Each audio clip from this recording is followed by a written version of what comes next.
Iya Bu, makna peringatan Maulid Nabi nusanya dadauhan Kanjeng Rasul urang teh kudu mekanya ka anak.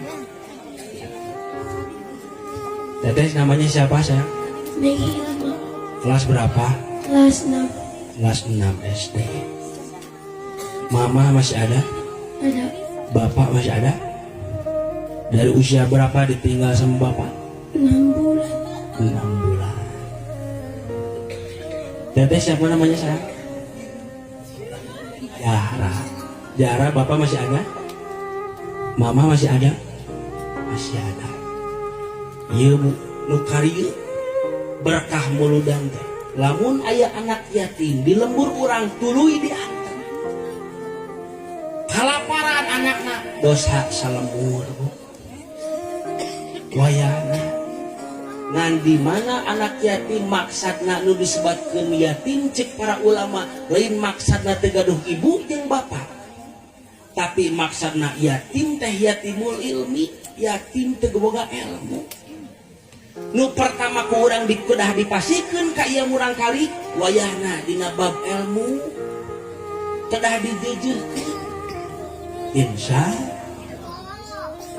tapi mama udah gak ada. Kangen sama mama gak? Pengen ketemu mama gak?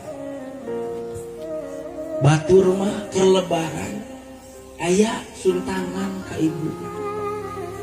Tapi nu kieu rek nyamtangeun nyamperkeun tangan sah. Cek Kanjeng Nabi wayahna kudu nyakah ka anak yatim. Wayahna aya anak yatim teh ibu kedah dijaga khususna tidak bab akidah. Di dieu aya pasantren ulah kuaka kanu jauh kanu deukeut. Ieu mah kanu deukeut henteu, kanu jauh henteu. Nah ngaji teh saukur teh kaberes SD we, SMP SD mah teu ngaran ngaji. Da beak waktuna ku sakola. Moal nyalahkeun sakola da sakola kewajiban ti pamarentah. Nah, urang kudu bisa ngatur waktu.